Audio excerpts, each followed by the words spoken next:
ഇതിന് കൃത്യമായ രീതിയിൽ ഈ വ്യവസ്ഥയെ സംരക്ഷിച്ചു പോരുന്നത്.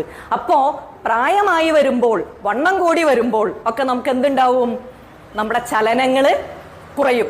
ഈ ലിംഫാറ്റിക് നോട്ട്സ് ഒക്കെ ഉണ്ടല്ലോ, പ്രധാനപ്പെട്ട ലിംഫാറ്റിക് നോട്ട്സ് ഉണ്ട്. അതിപ്പോ ഞാൻ വഴിയെ പറയാം. ഈ ലിംഫാറ്റിക് നോട്ട്സിനെയൊക്കെ നമ്മുടെ ടോയ്ലറ്റ്സിലെ ക്ലോസറ്റ് ആണെന്ന് വിചാരിക്കണം നിങ്ങൾ. ഫ്ലഷിംഗ് ഔട്ട് നടക്കാത്തിടത്തോളം എന്തായിരിക്കും? അവിടെ നീർക്കെട്ട് വരും, വേദനകൾ വരും. ഇത് നമ്മളിങ്ങനെ നടക്കുന്നു, ഇങ്ങനെ നന്നായി നടക്കുമ്പോൾ ഏതൊക്കെ ഭാഗം മൂവ് ചെയ്യുന്നു നമ്മൾ ആലോചിക്കണം. ആ ഭാഗത്തിന് മാത്രമാണ് ഈ മൂവ്മെന്റ് കിട്ടുള്ളൂ. ആ മൂവ്മെന്റ് കിട്ടാത്ത ഭാഗത്തിനൊക്കെയാണ് ഈ പറഞ്ഞ പ്രശ്നങ്ങൾ ഉണ്ടാവുന്നത്. അപ്പൊ അതിനാണ് നമ്മൾ ഈ ഞാൻ പറഞ്ഞു വന്നത് എങ്ങനെ കുളിക്കണം. പക്ഷെ കുളിക്കാണ്ടിരിക്കുമോ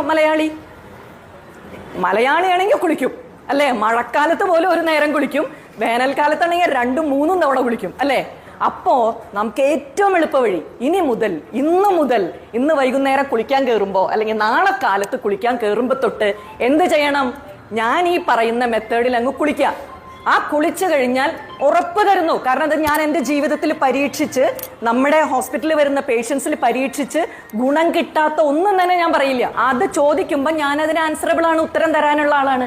പിന്നെ ഇതിൻ്റെ ഒക്കെ പുറകിൽ ഞാൻ പറയട്ടെ, ഞാൻ ഈ പറയുന്നത് ഞാൻ കണ്ടുപിടിച്ച കാര്യമൊന്നുമല്ല, വർഷങ്ങളായി അറിയുന്ന കാര്യമാണ് ഞാൻ പറയുന്നത്.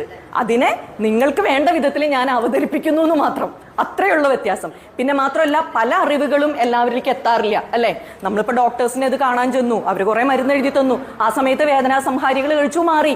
ഈ വേദനാ സംഹാരികൾ നമ്മളെ ജോയിന്റ് പെയിൻസ് ഒക്കെ മാറ്റും, പക്ഷെ വയറിന് പ്രശ്നം ഉണ്ടാക്കും, ലിവറിന് പ്രശ്നം ഉണ്ടാക്കും അല്ലേ? എല്ലാവർക്കും അറിയാം. ഇപ്പൊ ആയുർവേദം പോയി നമ്മൾ തിരുമ്മി തടവി, അപ്പൊ എന്തുണ്ടാവണു? ഞാൻ ഈ പറഞ്ഞ ലിംഫാറ്റിക് നോട്ട്സിനൊക്കെ മസാജ് കിട്ടുന്നു, നല്ല സുഖമായി അല്ലേ? പക്ഷെ ഓരോ പ്രാവശ്യം 1200-1500 രൂപ കൊടുത്തിട്ട് തിരുമാൻ എത്ര പേർക്ക് പറ്റും അല്ലേ? ഞാൻ ചെയ്യുന്നത് എനിക്ക് തന്നെ പാരയാട്ടോ. നമ്മളൊരു ഹോസ്പിറ്റൽ നടത്തുന്നുണ്ട്, ആയുർവേദ ഹോസ്പിറ്റല്. അപ്പൊ അവിടെ വല്ലപ്പോഴൊക്കെ വന്ന് തിരുമണ ആൾക്കാരെ പോലും വരാതിരിക്കാനുള്ള മാർഗമാണ് ഞാൻ നോക്കുന്നത്. എനിക്ക് ഉറപ്പാണ്, ഇത് നിങ്ങൾ ദിവസേന ചെയ്തുകൊണ്ടിരുന്നാൽ നിങ്ങൾക്ക് ഒരു ഡോക്ടറെയും ഈ പേരിൽ കാണേണ്ടി വരില്ല. മാത്രമല്ല, എത്ര പ്രായമായാലും ചുറുചുറുക്കോടുകൂടി ഓടിച്ചാടി നടക്കാനും പറ്റും. അതാത് ദിവസം കേട്ടോ. നിങ്ങൾ പിന്നെ 1 ദിവസം 2 ദിവസം 3 ദിവസമൊക്കെ ചെയ്തു സുഖമായി, പിന്നെ നിങ്ങൾ പഴയ പോലെ കാക്കക്കുളി കുളിച്ചാൽ ശരിയാവില്ല. അപ്പോൾ കുളിക്കുന്നതിന് മുമ്പ് 5 മിനിറ്റ് നിങ്ങൾക്ക് വേണ്ടി ചെലവഴിക്കുക. 5 മിനിറ്റ് വേണ്ടു കേട്ടോ. 10 മിനിറ്റ് ആദ്യമൊക്കെ നല്ല വേദനകളൊക്കെ ഉണ്ടാവുമ്പോൾ 10 മിനിറ്റ് ചെലവഴിക്കാം. അതെങ്ങനെയാണെന്നുള്ളതാണ് പറയാൻ പോകുന്നത്.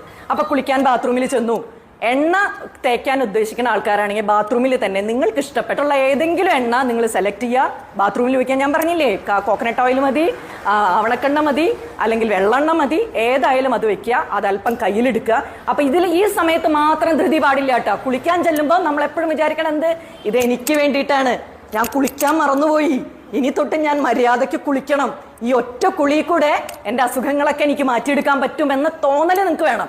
അപ്പൊ ഇതിൽ ഇനി വേറെ ആർക്കും വേണ്ടിയിട്ടുള്ള അഡ്ജസ്റ്റ്മെന്റ്സ് ഇല്ല. അവിടെ പോകണം ഇവിടെ പോകണം എന്ന് പറഞ്ഞിട്ട് നിന്നാലൊന്നേ പറ്റില്ല. എൻ്റെ കുളിക്ക് എനിക്ക് 15 മിനിറ്റ് സമയം എടുക്കും. അത് പറഞ്ഞു, 10 മിനിറ്റ് കുളിക്കാൻ 5 മിനിറ്റ് ഇതിനും. അപ്പൊ ഈ 5 മിനിറ്റ് എടുത്ത് എണ്ണ എടുത്തു. ആദ്യം തന്നെ എന്ത് ചെയ്യണം? ഏറ്റവും പ്രധാനപ്പെട്ട 2 ലിംഫാറ്റിക് പോയിന്റ്സ് ഇവിടെ 2 ഭാഗത്തായിട്ടാണ്. അതായത് കാതിന് തൊട്ട് താഴെ ഈ 2 ഭാഗത്താണ്. നമുക്ക് ടോൺസിലൈറ്റിസ് ഒക്കെ ഉണ്ടാവുമ്പോൾ വീർത്ത് വരുന്ന ഈ 2 ഭാഗം, കഴല വരുന്ന ഭാഗം എന്ന് പറയും. ഒടിയിൽ കഴല വന്നു, ഇവിടെ കഴല വന്നു എന്നൊക്കെ നമ്മൾ പറയില്ലേ? ഇവിടെ കഴല വരും, ഇവിടെ കഴല വരും, ഇവിടെ കഴല വരും. ഈ കഴലകൾ എന്ന് പറഞ്ഞാൽ അതാണ് ഇൻഫ്ലമേഷൻസ്. അതായത് അവിടെ നമ്മുടെ ശരീരം, നമ്മുടെ ലിംഫാറ്റിക് സർക്കുലേറ്ററി സിസ്റ്റം എന്ത് ചെയ്യുന്നു? നമ്മളുടെ എന്തോ ഒരു പുറത്തുനിന്ന് ഏതോ വൈറസോ ബാക്ടീരിയോ എന്തോ സംഗതി കയറിയിട്ടുണ്ട്, അതുമായിട്ട് യുദ്ധം ചെയ്തുകൊണ്ടിരിക്കുകയാണ്. അതുകൊണ്ടാണ് അവിടെ എന്ത് വരുന്നത്? കഴല അഥവാ ഇതുപോലത്തെ കട്ടി, ഇൻഫ്ലമേഷൻ എന്ത് പറഞ്ഞാലും ആ സംഭവം വരുന്നത്. ആ വരുന്ന ഈ 2 പോയിന്റ്സ് ആണ് ഇവിടെ നിന്ന് മുകളിലേക്ക്, തലയുടെ ഉള്ളിലേക്ക്, ബ്രെയിനിലേക്ക്, മുഖത്തേക്ക് ഒക്കെയുള്ള ഈ ലിംഫാറ്റിക് സർക്കുലേഷനെ നിയന്ത്രിക്കുന്ന ഒരു പ്രത്യേക നോഡാണ് ഈ 2 ഭാഗത്തും. അപ്പൊ മിക്കവാറും നമുക്കൊരു കാര്യം കാണാം, ഒരു പ്രായം അങ്ങ് കഴിയുമ്പോൾ ഈ 2 ഭാഗം അങ്ങ് വീർത്തു വരും, അല്ലെങ്കിൽ ഇവിടെ ഒരു ചിൻ പോലെ വരും, ഇവിടെ അങ്ങനെ തൂങ്ങി വരും. എല്ലാവരും പറയും എൻ്റെ കഴുത്തും ഈ ഭാഗമാണ് കൂടി വരുന്നത് അല്ലേ? ശ്രദ്ധിച്ചു നോക്ക്, നിങ്ങൾക്കൊക്കെ അങ്ങനെയാണ്. ഈ ഭാഗം അങ്ങ് കൂടി വരും. നിങ്ങൾ ചെറുപ്പത്തിലത്തെ ഫോട്ടോയും ഇപ്പോഴത്തെ ഫോട്ടോ എടുത്ത് നോക്കിക്കഴിഞ്ഞാൽ ഇവിടെയൊക്കെ ഇങ്ങനെ തടിച്ചു വീർത്ത് നിൽക്കുന്നുണ്ടാവും അല്ലേ? അതിന്റെ പ്രധാനപ്പെട്ട കാരണം വയസ്സായിട്ട് സ്കിന്ന് സാഗ് ചെയ്യുന്നതിൻ്റെ ഒപ്പം തന്നെ അതിനേക്കാൾ പ്രധാനമായിട്ടുള്ളത് ഈ സർക്കുലേഷൻ കറക്റ്റ് ചെയ്യുന്നില്ല. അപ്പൊ നമ്മൾ എണ്ണ എന്ത് ചെയ്തു? ആദ്യം അല്പം കയ്യിലെടുത്തു, ഈ 2 ഭാഗത്തേക്ക്, ആദ്യം ഒരു ഭാഗത്തേക്ക് ഇങ്ങനെ മസാജ് ചെയ്തു. അത് കഴിഞ്ഞ് മറ്റേ സൈഡിലേക്ക്, അത് clockwise anticlockwise 2 ഭാഗത്തേക്കും നന്നായി മസാജ് ചെയ്യാം. 10 തവണയെങ്കിലും. 2 കൈയും ഒരുമിച്ച് ചെയ്യാം. 10 തവണ ഇങ്ങനെ 10 തവണ ഇങ്ങനെ മസാജ് ചെയ്യുന്നു. മനസ്സിലാവുന്നുണ്ടല്ലോ അല്ലേ? അത് കഴിഞ്ഞ് എന്ത് ചെയ്യണം? അവിടെ ഒന്ന് ടാപ്പ് ചെയ്യണം നമ്മൾ. അവിടെ കെട്ടി നിൽക്കുന്നതൊക്കെ മറ്റുള്ള സ്ഥലങ്ങളിലേക്ക് വിടാൻ വേണ്ടിയിട്ടാണ്. അപ്പം ഇങ്ങനെ ഇതാ 2 സൈഡിൽ ഒരു 10 പ്രാവശ്യം ടാപ്പ് ചെയ്തു എണ്ണ എടുത്തിട്ട്. അടുത്തത് കയ്യിൽ എണ്ണ എടുത്തു. അടുത്ത ഏറ്റവും പ്രധാനപ്പെട്ട പോയിന്റാണ് ക്ലാവിക്കിൾ എന്ന് പറയുന്ന ഈ ബോണിന് എന്താ പറയുക? ഈ ബോണിന് ഇതിന് ഈ തോളൽ ഇതാണ്. ഈ ക്ലാവിക്കിൾ ബോണിന്റെ മുകളിലും താഴത്തും ആയിട്ടാണ് അടുത്ത 2 പ്രധാനപ്പെട്ട പോയിന്റ് ഇരിക്കുന്നത്. അവിടെയും അല്പം എണ്ണ എടുക്കുന്നു. ഇവിടെ ആദ്യം താഴെ ഇവിടെ ഇങ്ങനെ ഒരു സൈഡിലേക്ക്, അതല്ലെങ്കിൽ അത് കഴിഞ്ഞ് രണ്ടാമത്തെ സൈഡിലേക്ക്, നേരത്തെ പറഞ്ഞ അതേ പ്രോസസ്സ്. അത് കഴിഞ്ഞ് അവിടെ ടാപ്പ് ചെയ്യുന്നു. രണ്ടും ഒരുമിച്ച് ചെയ്യാം കേട്ടോ. ഇങ്ങനെ 2 ഭാഗവും ഇങ്ങനെ ആക്കി 2 ഭാഗത്തും ടാപ്പ് ചെയ്യുന്നു. അതിന് മുകളിൽ ഈ കുഴിയില്ലേ, ഇവിടത്തെ ഈ കുഴി, ആ കുഴിയിലും അതുപോലെ മസാജ് ചെയ്യണു, ടാപ്പ് ചെയ്യുന്നു. അപ്പൊ എന്താണ്? ഇവിടെ നിന്ന് ഇങ്ങോട്ട് കയറുന്നതൊക്കെ കൃത്യമായി ശരിയാവും. മിക്കവർക്കും ഈ കൈ തിരിക്കാൻ പറ്റാത്തതും കയ്യിന് വേദന വരുന്നതും കാലത്ത് എഴുന്നേൽക്കുമ്പോൾ കഴുത്ത് തിരിക്കാൻ പറ്റാത്തതിൻ്റെ ഒക്കെ പ്രധാനപ്പെട്ട, നിങ്ങളൊന്ന് തന്നെ തിരിച്ചു നോക്ക്. എത്ര പേർക്ക് ഇങ്ങനെ ബാക്കിലേക്ക് നോക്കാൻ പറ്റുന്നൊന്ന് നോക്കിയാൽ അറിയാം. ഇവിടെ എത്തുമ്പോൾ ടക്ക് സ്റ്റക്ക് അല്ലേ? അതില്ലാതെ ഇത് 5 ദിവസം കഴിയുമ്പോഴേക്കും നിങ്ങൾക്ക് കഴുത്ത് തിരിക്കാൻ പറ്റും. മാത്രമല്ല എപ്പോഴും എനർജി ഉണ്ടാവും നമുക്ക്. ഇതിപ്പോൾ ഞാൻ ഈ പറയുന്നത് അങ്ങ് ചെയ്തു കഴിഞ്ഞാൽ തന്നെ നിങ്ങൾക്ക് ആ എനർജിയിലെ വ്യത്യാസം അറിയാൻ പറ്റും. അപ്പോൾ ഈ 2 പോയിന്റ് കഴിഞ്ഞു. അപ്പോൾ പ്രധാനപ്പെട്ട 1, 2, 3, 4 അല്ല 4, 5 ഇങ്ങനെ 2ഉം ഒന്നായിട്ട് എടുക്കുക. അപ്പുറം ഒന്നായിട്ട് എടുത്തിട്ട് നമുക്ക് അപ്പോൾ 1, 2, 3 പോയിന്റ്സ് കഴിഞ്ഞു. അടുത്ത ഏറ്റവും പ്രധാനപ്പെട്ട പോയിന്റാണ് നമ്മുടെ കക്ഷം. എല്ലാവർക്കും കൈവേദനയാണ്, കൈ പൊക്കാൻ പറ്റില്ല, കൈയിൻ്റെ അവിടെ നീര് വരുന്നു അല്ലേ? പിന്നെ മാത്രമല്ല വണ്ണം കൂടുമ്പോൾ സ്ത്രീകൾക്ക് ശ്രദ്ധിച്ചോ, ബ്ലൗസ് പാകാവുന്നത്തെ ഒരു പ്രത്യേക ഭാഗം ഏതാ? ഈ ഭാഗമാണ് കൈയിൻ്റെ. അപ്പൊ ഇതെന്ത് ചെയ്യണം? 2 ഭാഗത്തും ഇതുപോലെ ഒന്ന് ക്ലോക്ക് വൈസ് പിന്നെ ആന്റി ക്ലോക്ക് വൈസ്. കൈ ഇങ്ങനെ ഉയർത്തിപ്പിടിക്കുക, എണ്ണ കയ്യിലെടുക്കുക, ഇങ്ങനെ 10 പ്രാവശ്യം ഇങ്ങോട്ട്, 10 പ്രാവശ്യം മറ്റേ സൈഡിലേക്ക്, അങ്ങനെ 10 തവണ ഇവിടെ ടാപ്പ് ചെയ്യുക. നേരത്തെ പറഞ്ഞ പോലെ തന്നെ ടാപ്പ് ചെയ്യുക. 10 തവണ ഇങ്ങനെ ടാപ്പ് ചെയ്യുക. സെയിം ഇവിടെ. ഇനി ഇത് ഞാൻ കാണിക്കണ്ടല്ലോ, ഇപ്പറ ഇതുപോലെ തന്നെ. അത് കഴിഞ്ഞ് അടുത്ത ഏറ്റവും പ്രധാനപ്പെട്ട പോയിന്റ് വരും. ഗ്ലാൻസ് ഈ വയറിന്റെ അവിടെ പരന്നിട്ടാണ് കിടക്കുന്നത് ഇവിടെ. അപ്പൊ എന്ത് ചെയ്യണം?